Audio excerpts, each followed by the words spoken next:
The interconnectedness of intelligence and the occult is a topic that resonates through history, with notable figures at the convergence of these realms.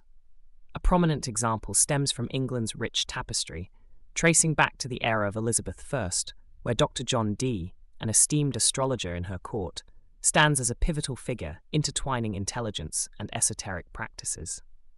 Often regarded as the original 007, Dee is credited with coining the phrase, the British Empire, adding layers to the enigmatic merger of these worlds. Segueing into the enigmatic persona of Aleister Crowley, his alleged ties to British intelligence present a riveting narrative, albeit of a more subdued nature compared to Dee's prominent role.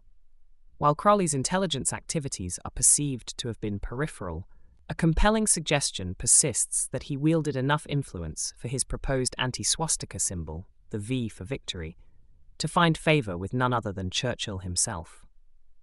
The web of connections thickens as Crowley's associations unfurl, notably intertwined with naval intelligence.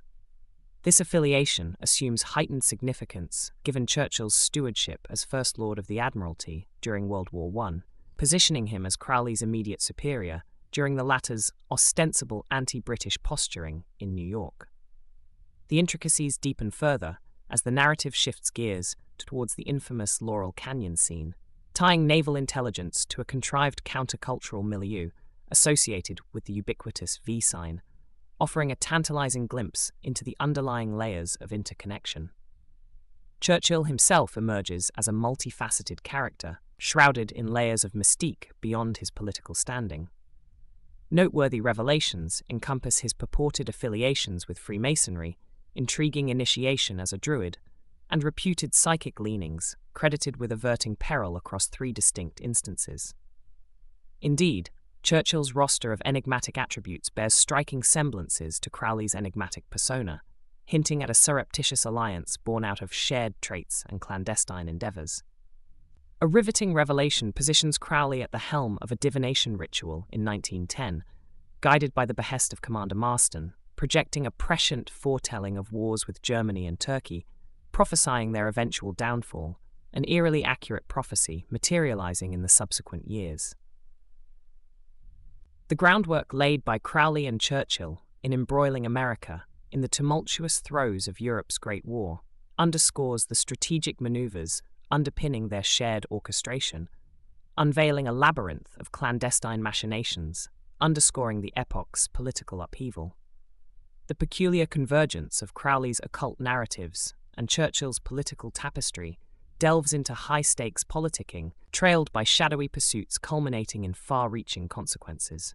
Crowley's creations, featuring the enigmatic sleuth Simon If, narrate a saga of crime, conspiracy, and subterfuge, depicting a realm where truths are cloaked by deception, and unsolved mysteries linger in the shadows, mirroring a realm where obscurity and illusion coalesce in a tapestry of clandestine power dynamics and covert intrigues.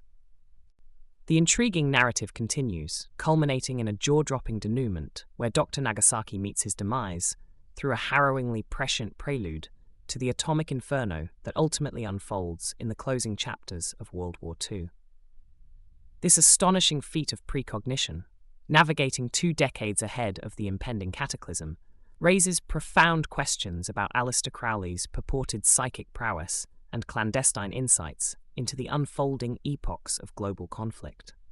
A tantalizing juxtaposition emerges as Crowley, deemed a mere cog in the intelligence wheel, exhibits an uncanny awareness of forthcoming historical pivots, provoking William Breeze's perplexed gasp at the eerie prescience steeped within Crowley's unsettlingly accurate prophecies, nudging the enigmatic narrative closer to a realm of incredulity and mystical resonance, coalescing in the tangled web of historical anticipations.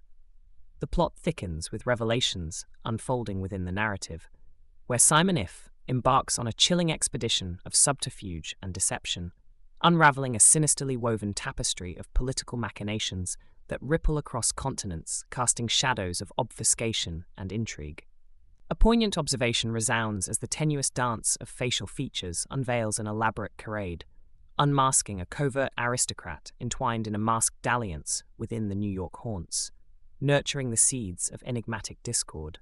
Simon If's enigmatic dance with shadows and duplicity incites an air of intrigue, as his clandestine maneuvers illustrate a striking parallel to Crowley's shadowy dalliance with intelligence spheres, concealing his aristocratic facade beneath layers of subterfuge, echoing the resonant chords of espionage and chicanery that weave through the fabric of his being. Delving into the tale of Colonel Pacton's brother, a mesmerizing tapestry of spiritualist intrigue unfolds, ensnaring the Earl of Grantchester in a web of ethereal grifters and surreptitious ploys. Everard Fielding, a luminary in the arena of seances and trance mediums, steers Crowley towards covert missions in the clandestine realm, casting a spectral veil over Crowley's enigmatic affiliations with the arcane shard of temporal manipulations.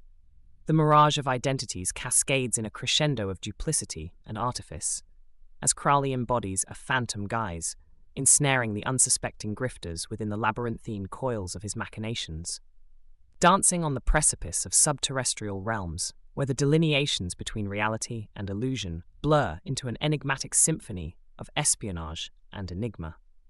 Contemplate the multifaceted mosaic of shadows and illusions that interlace Crowley's occult mien with the clandestine realm of intelligence, as spiritualist quests and arcane pursuits converge into a tantalizing saga that beckons individuals into the enigmatic folds of secrecy and intrigue, unveiling a harrowing odyssey where truths shrouded in the shadows coalesce into a tapestry of conspiratorial artwork, illuminating the etchings of Crowley's enigmatic legacy. This book is about a celebrity traveling undercover who also has a doppelganger, but it was written by a different Winston Churchill, so never mind. The respectable journalism about Crowley's intelligence career tends to conclude that his claimed involvements were not only plausible, but understated. The question being, how much? It is, of course, easy and reasonable to assume that Simon If represents Crowley indulging his fantasy superego rather than venting his true autobiography in fictionalized form. But what if he was 0 degrees of separation from power? What would Prime Minister Aleister Crowley do? Well, one of Churchill's signal accomplishments as peacetime Prime Minister was the repeal of the Witchcraft Act, which had existed in various forms since the days of Elizabeth and John Dee, and was used during the war to jail a medium who had channeled classified information. Churchill expressed outrage, and within a few years of the war's end, the various forms of magic were fully legalized. Mission accomplished. Whose mission? So on the one hand, the notorious drug-themed spy writer who was king of the magicians and precisely predicted both world wars. And on the other hand, the psychic druid drug addict who was king of the spies and who was a primary showrunner for both world wars. And they were the same age, born within a year of each other.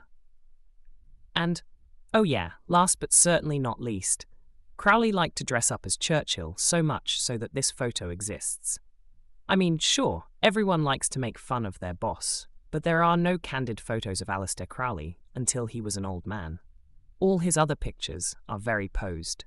Even the goofy ones have the intensity of yoga postures. He must have really resonated with the tribal icon of the British bulldog. Is it the story of the soldier and the hunchback? Is it the mystery of charisma? Is it manufacturing charisma? Or is it the story of the eagle with 2 heads, an exoteric sun head and an esoteric moon head? This is a prominent symbol of the Hermetic Order of the Golden Dawn, the school that Aleister Crowley cut his magical teeth in. But they didn't invent the 2-headed eagle. That's a very old symbol, the world's oldest symbol according to Google. But the Golden Dawn incorporated the alchemical sun and moon. 2 heads, 2 faces, a controlled opposition, playing both sides. Churchill, ruler of the day, world of parliament, and a captain of recorded history.